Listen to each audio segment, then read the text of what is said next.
carta de Paulo aos Coríntios. Estamos no capítulo 1. Leremos do verso 10 ao de número 17.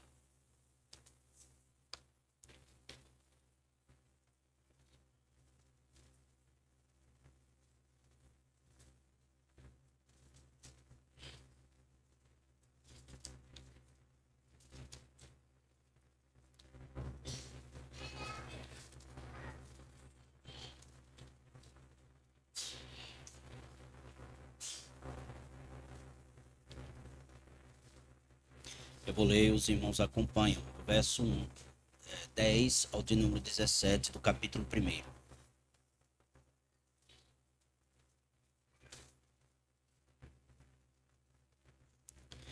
O texto nos diz o seguinte: Rogo-vos, irmãos, pelo nome de nosso Senhor Jesus Cristo, que faleis todos a mesma coisa e que não haja entre vós divisões.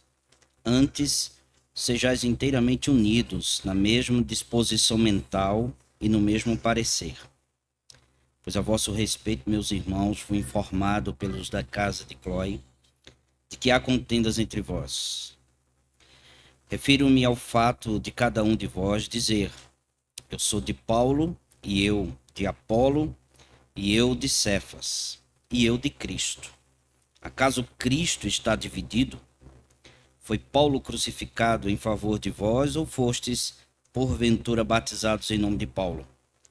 Dou graças a Deus, porque a nenhum de vós batizei, exceto Crispo e Gaio, para que ninguém diga que fostes batizados em meu nome. Batizei também a casa de Estéfanas. Além destes, não me lembro de ter se batizei algum outro, porque não me enviou Cristo para batizar, mas para pregar o evangelho, não com sabedoria de palavra, para que não se anule a cruz de Cristo. Amém. Senhor, fala conosco. Tua palavra venha transformar nossas vidas, aplica ela, para que a transformação em nós seja evidente pelo poder do teu evangelho, pela graça do teu Espírito Santo, Deus bendito, que habita conosco. Seja conosco, faz com que o nome de Cristo seja honrado e que o teu povo seja quebrantado diante do texto. Assim oramos em nome do Senhor Jesus. Amém. Amém. Podem assentar, meus irmãos. A unidade da igreja está em Cristo. É exatamente isso que eu quero falar com vocês hoje. Ela está na pessoa bendita do Senhor Jesus. Nós vimos do verso 4 ao verso 9, a última exposição na carta aos Coríntios, que Paulo fala dos vários dons que a igreja tinha. Isso porque Deus foi muito bondoso com ela. E aqui Paulo ainda está na introdução da carta, do verso 10 até o verso 17. E do verso 4 ao 9, como eu já disse a vocês, a igreja estava farta de dons espirituais. Deus havia abençoado, mas a igreja é feita de pecadores, como todos nós também. E existia aqui divisões. Em outras palavras, existiam aqui panelinhas dentro da igreja. A igreja realmente é um amontoado de pecadores que, pela graça de Deus que nos foi dada, Deus ainda exerce misericórdia e faz com que todos nós nos mantemos firmes em unidade ainda. Mas existem igrejas locais que estão sendo destruídas. Isso por causa do orgulho, da pretensão, da soberba, do dizer é comigo, sou eu. Mas muitas vezes nós mesmos temos criado conflitos. E repito, em muitos ambientes de igreja local, o que se apresenta é uma luta da igreja com relação à unidade. Mas Deus tem sido muito bondoso. O Senhor projetou a unidade para seu povo e nós muitas vezes queremos destruir isso, por conta de nossa vaidade. Nós podemos perceber que o apóstolo ele faz uma mudança imediata aí na sua fala, no verso 10, da ação de graças, que está do verso 4 até o verso 9, para o corpo da carta com os problemas existentes nela. E aí ele vai falar agora e combater com a igreja com relação a distorções que a igreja tinha. E ele começa com divisões, é exatamente isso. Eu acho que o pior deles. Paulo combate essa igreja de maneira veemente. Essa igreja é uma igreja que trouxe problemas para Paulo. Existiam aqueles chamados superapóstolos, né, que a igreja ovacionava e colocava Paulo de lado. Mas Paulo vai combatendo isso com o evangelho. Nesse combate, Paulo aqui aponta para a unidade da igreja em alguns pontos. E o primeiro ponto que eu quero ver com vocês é que ele faz um apelo à unidade da igreja.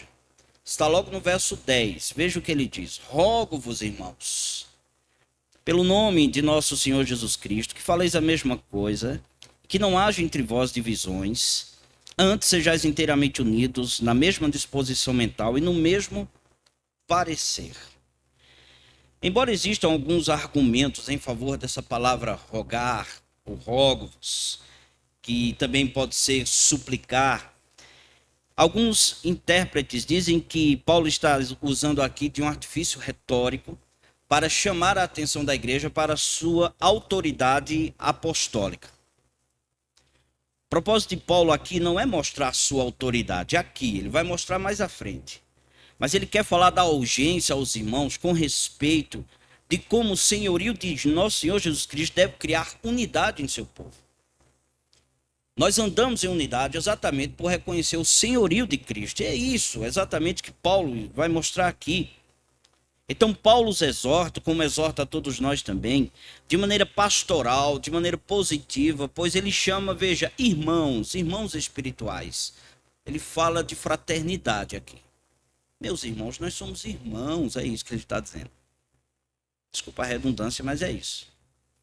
Somos irmãos, nós precisamos andar em unidade. A súplica paulina é em nome de nosso Senhor Jesus Cristo. Paulo usa, meus irmãos, essa expressão para colocar na mente da igreja de Corinto que eles fazem parte da comunidade de nosso Senhor Jesus Cristo, portanto, deve mostrar o seu caráter. Nós levamos o nome de Cristo, e pelo fato de levarmos o nome de nosso Senhor Jesus Cristo, nós devemos mostrar o seu caráter. A forma do Senhor viver e ter andado, segundo os evangelhos, é como nós devemos andar. É como se ele estivesse dizendo o seguinte: seu comportamento afeta a imagem pública e a reputação de nosso Senhor Jesus Cristo. Se nós andarmos em divisões, contendas, brigas dentro da igreja, nós iremos fazer com que a reputação de Cristo seja maculada. Nesse ponto, eles deixaram de imitar o seu benfeitor, que é Jesus, para imitar o mundo. Em nome de nosso Senhor Jesus Cristo, ele diz: penseis a mesma coisa, e que não haja entre vós divisões, antes sejais inteiramente unidos na mesma disposição mental e no mesmo parecer. Aqui há um apelo à harmonia. Andem em harmonia. Falar a mesma coisa, como ele diz aqui, não significa ficarmos repetindo o que o outro diz como um papagaio. Não é isso. Mas ele está dizendo que nós devemos ter um testemunho comum dos benefícios acerca de Jesus, do que ele fez, do que ele realizou, do que ele proporcionou para todos nós, vindo da sua vida, da sua morte, da sua ressurreição. Tenham o mesmo modo de pensar, testemunhemos a mesma coisa. Estejam de acordo, é isso que ele está dizendo, com a natureza fundamental do Evangelho. E a natureza fundamental do Evangelho é exatamente a exposição da obra, da vida de nosso Senhor Jesus Cristo. A palavra usada por Paulo aqui, preste atenção, divisões, que pode ser cisma, mas em um sentido estrito fica melhor romper, rasgar. Paulo está dizendo: vocês estão rompendo com o corpo de Cristo.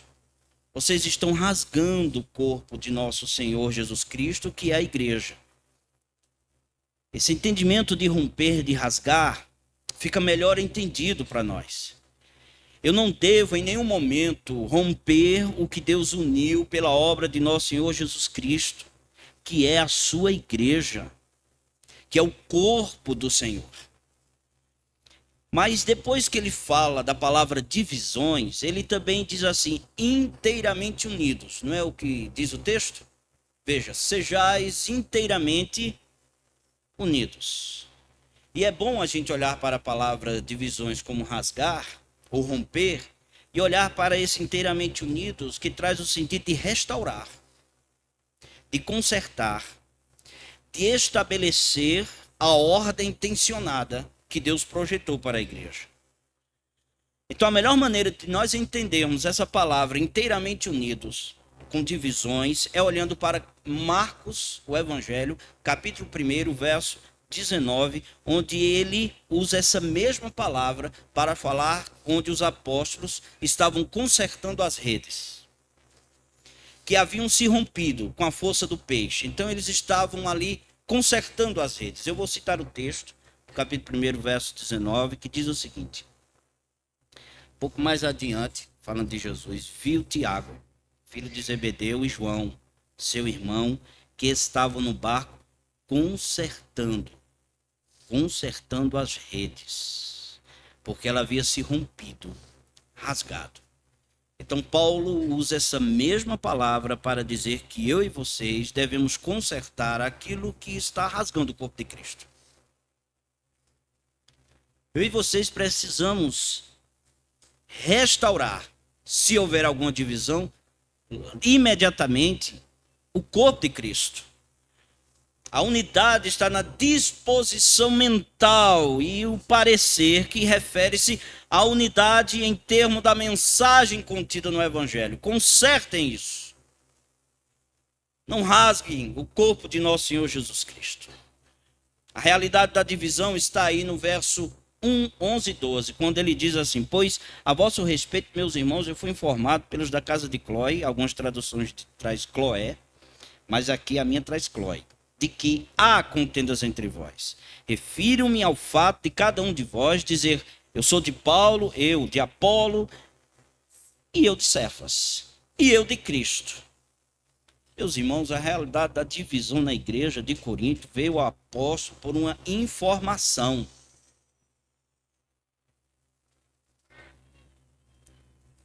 Chegou a Paulo por meio de informação. Então Paulo nos informa que chegou até ele pelos da casa de Cloé.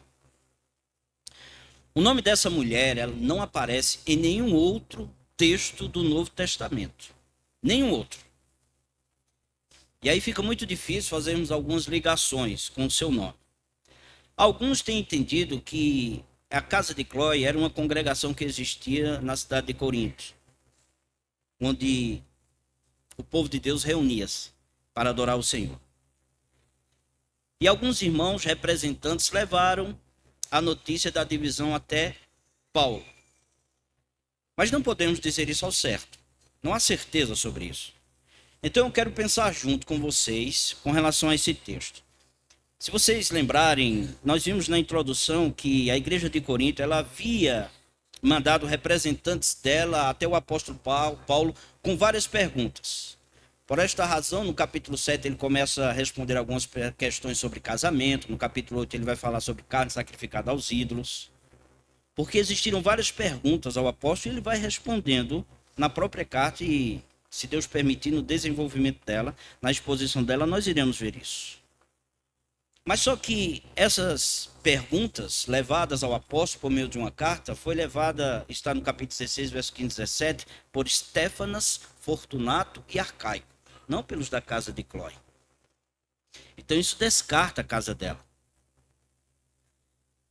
Alguns outros dizem que esses da casa dela eram da turma de Paulo, que dizia assim: eu sou de Paulo, ou seja, do partido de Paulo.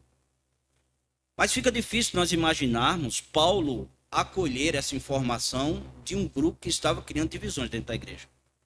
Ele não ia considerar. Eu não quero nem ouvir. Se vocês estão criando partido, eu não quero saber dessa informação de forma nenhuma. Ele iria dizer isso. Ele não gostava do slogan: eu sou de Paulo. Então nós não podemos ter certeza absoluta onde Cloé morava. Se era em Corinto, se era em Éfeso. Nós não sabemos. Como também não podemos saber se ela era cristã ou não. Mas eu devo concordar, estou inclinado a isso, com o reformador Kistemaker, que propôs a possibilidade de Cloé fosse uma comerciante que morava em Éfeso. E que seus empregados poderiam ser empregados, mas também poderiam ser escravos dela. Poderiam ser homens livres, poderiam ser membros até mesmo da sua família, que regularmente viajavam entre Corinto e Éfeso.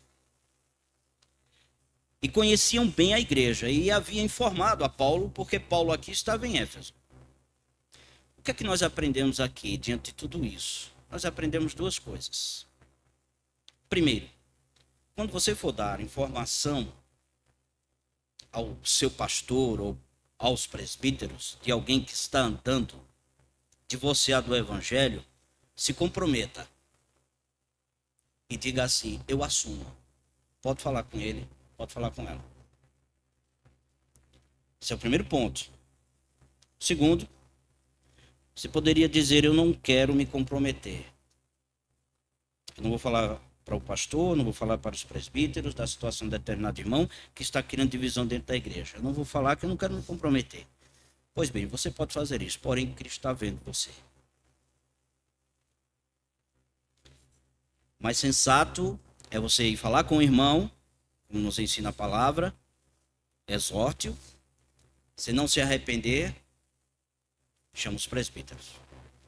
E assim vocês sabem todos os pontos que nós devemos seguir segundo a palavra de Deus. A informação que chegou a Paulo é que uns diziam que eu sou de Paulo, eu sou de Apolo, eu sou de Cefas, e outros, mais espirituais ainda, eu sou de Cristo. O texto aqui não indica um termo de posse. Por exemplo, eu pertenço a Paulo, ou eu pertenço a Apolo.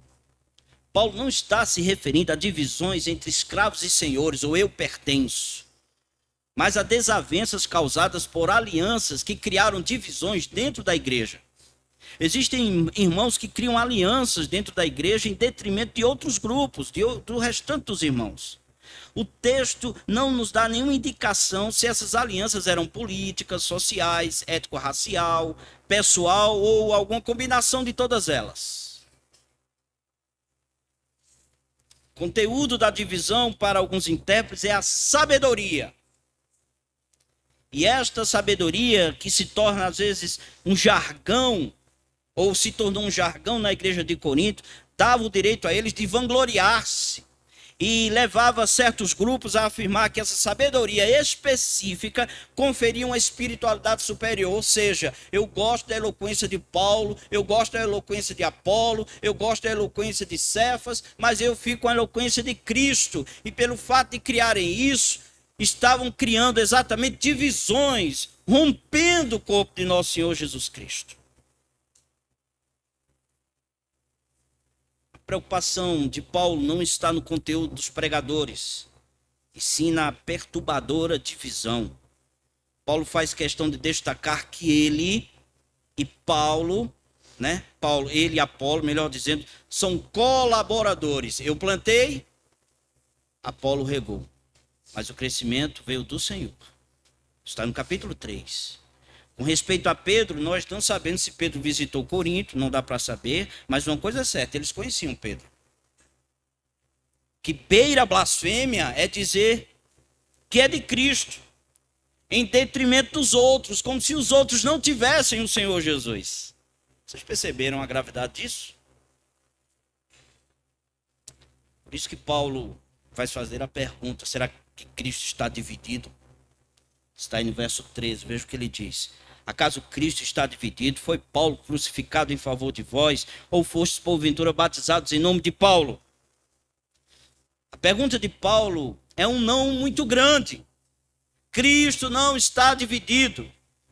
O comportamento da igreja dá a impressão de que o Senhor Jesus tem partidos. Já imaginou isso? Não há acepção de pessoas para o Senhor. Então, ao permitir divisões e formação de panelinhas dentro do corpo de Cristo, eles criaram, meus irmãos, aqui no texto, eles criaram uma situação que testifica contra a própria natureza de nosso Senhor Jesus. Paulo fica tão espantado e irado com tudo isso, que ele usa o seu próprio nome para falar de um outro absurdo, dizendo: foi Paulo crucificado em favor de vocês? O argumento de Paulo é contra o absurdo slogan deles, que usam o nome de simplesmente seres humanos. E quando eles distribuem Cristo como um entre os demais, eu sou de Paulo, eu sou de Apolo, então eles têm de admitir que Paulo foi crucificado em favor deles. Ou batizados em nome de Paulo, ou introduzidos em nome de Paulo, ou identificados salvadoramente por meio de Paulo. Isso é um absurdo, diz Paulo. Paulo está dizendo que eles estavam desonrando Cristo, e uma vez que essas prerrogativas de morrer na cruz, ressuscitar dentre os mortos, salvar, era de Cristo, e batizar também. Por isso que nós podemos entrar agora no texto, verso 14 e 16, falando sobre o batismo e Paulo. Veja o que diz, verso 14. Dou graças a Deus, porque a nenhum de vós batizei, exceto Crispo e Gaio, para que ninguém diga que fostes batizados em meu nome. Batizei também a casa de Estéfanas. Além destes, não me lembro se batizei algum outro. Interessante isso. Nesse ponto do texto, Paulo ele não está elaborando uma teologia do batismo, nem tampouco está combatendo ou minimizando a importância do batismo. O que ele está dizendo é que, como a mente da maioria na igreja de Corinto está corrompida com divisões, ele agradece e está satisfeito em não ter batizado mais ninguém, para que vocês não pudessem vangloriar do meu nome. Exatamente isso. Em todo seu ministério, Paulo lutou para que Cristo fosse conhecido e glorificado dentro da igreja, e não os pregadores. Outro ponto é o que ele diz mais à frente no verso 17, que ele foi chamado para pregar e não para batizar. Não há dúvidas de que as duas exceções mencionadas aí do nome que ele vai falar de Crispo e Gaio, eles tenham realmente se convertido logo no início da igreja. Com quase toda certeza, esse Crispo que ele batizou era o chefe da sinagoga judaica mencionado por Lucas em Atos capítulo 18, verso 8. E Gaio deve ser identificado muito provavelmente com o Gaio que hospedou toda a igreja em sua casa, mencionados em Romanos capítulo 16, verso 23. Visto que, meus irmãos, ao que tudo indica, Paulo estava em Corinto quando ele escreveu a carta aos Romanos. Depois de um lapso de memória, ele cita esses dois nomes e ele esqueceu da casa de Estéfanas. E ele diz o seguinte: batizei também a casa de Estéfanas. Além deste, não me lembro se batizei algum outro. Certamente ele teve aqui um lapso de memória, nós não sabemos se ele lembrou-se quando estava escrevendo, ou o próprio Estéfanas lembrou ele: você também batizou minha casa. Isso é tão importante que ele diz logo depois: eu não me lembro de ter batizado algum outro. Eu não vou mais citar nome, porque pode ser que eu erre.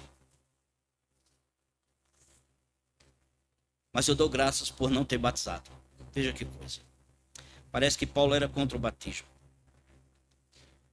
Mas Paulo era um apóstolo, foi enviado como apóstolo dos gentios, e ele estava com afinco e focado em plantar igrejas nas cidades. Com relação ao batismo, ficava a responsabilidade com os ministros, os presbíteros de cada igreja. Então Paulo plantava a igreja, ensinava-os,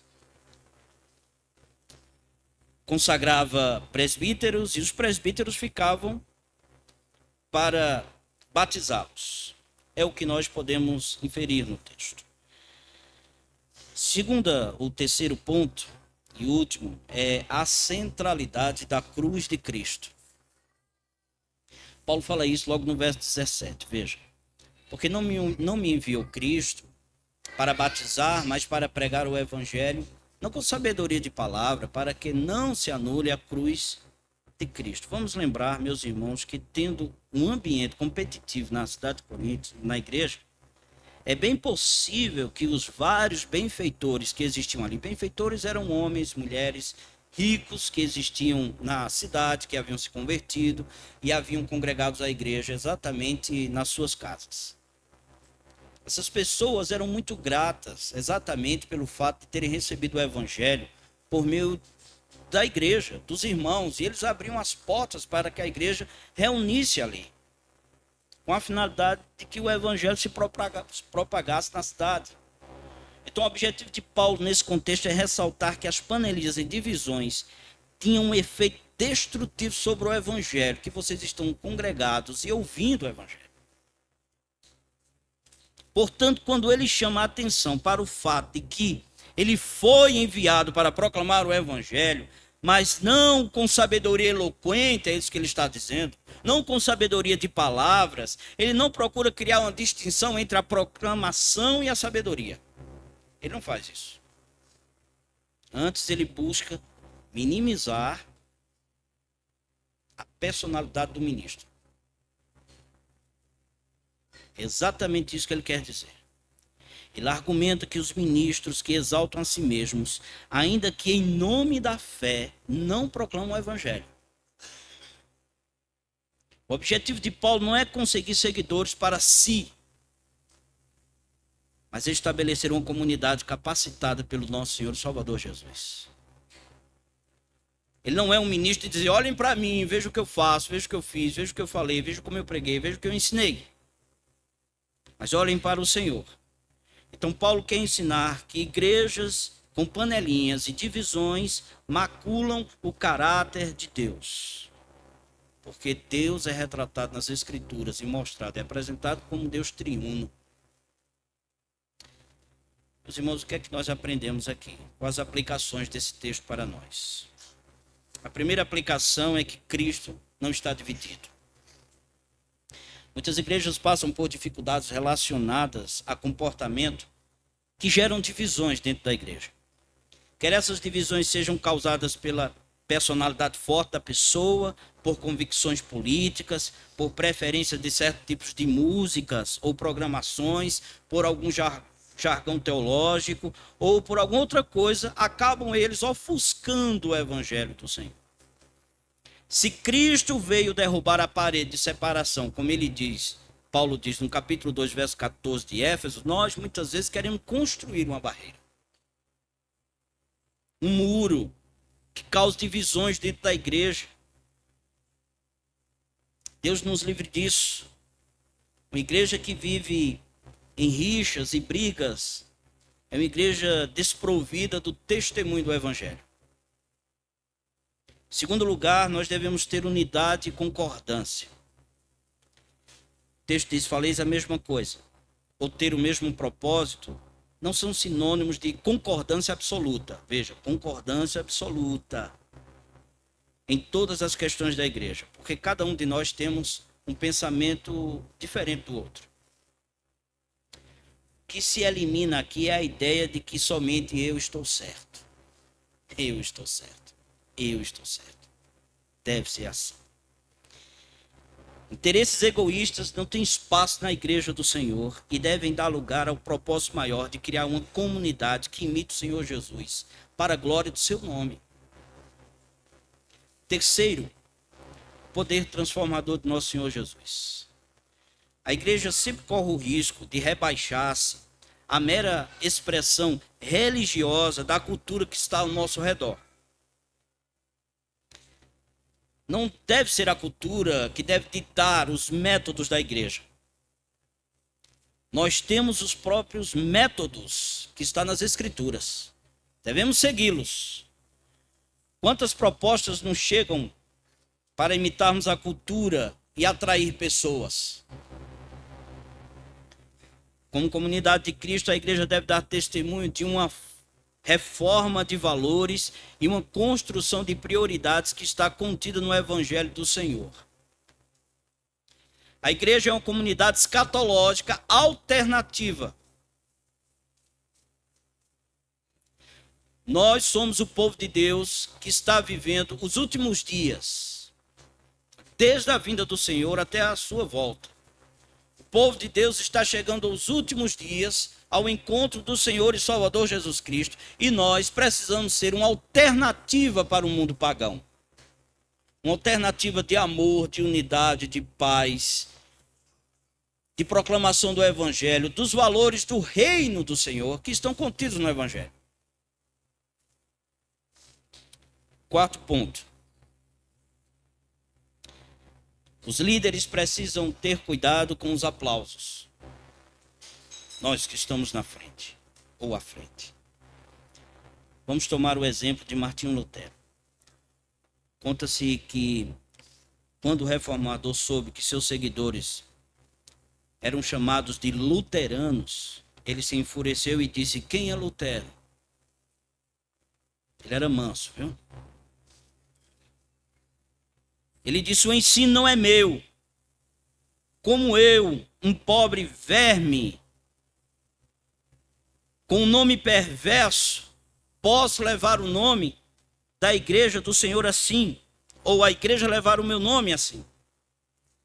Aborrecido com a vanglória de alguns pastores, ele prosseguiu dizendo o seguinte: que Deus nos proteja dos pregadores que agradam a todos e não recebem nenhum tipo de crítica.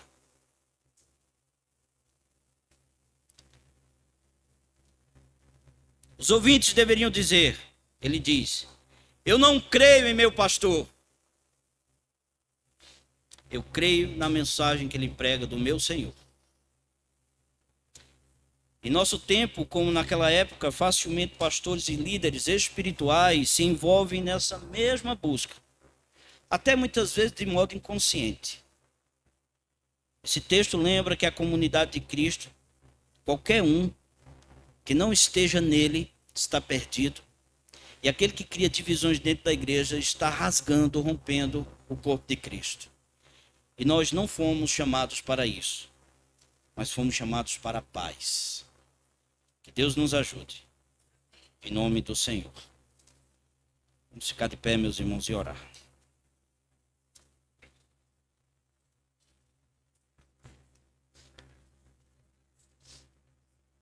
Meu Senhor Jesus, Deus bendito e amado, vem ajudar-nos, Senhor, segundo a tua bondade e misericórdia, para andarmos em unidade. Tira de nós, Senhor, qualquer vanglória, pretensão, orgulho, soberba. Que possamos andar em unidade. Sabemos que somos pecadores, que falhamos. Nós criamos muitas vezes dificuldades. E a tua igreja, o reino do Senhor, não avança mais por causa dos nossos pecados. Mas também, Senhor, nós sabemos que o teu poder não está limitado a nós. A igreja continua avançando porque é o poder do Senhor. E o evangelho, como diz o próprio Paulo, não está algemado. E bendito seja o teu nome por causa disso. Perdoa nossos pecados, preserva-nos em unidade, para que o mundo veja que estamos no Senhor Jesus. Seja conosco, seja com essa igreja, abençoa a EBD, que o Senhor capacite os professores, os alunos sejam abençoados com o teu evangelho. Assim oramos em nome do Senhor e Salvador Jesus Cristo. Amém. Que a graça de nosso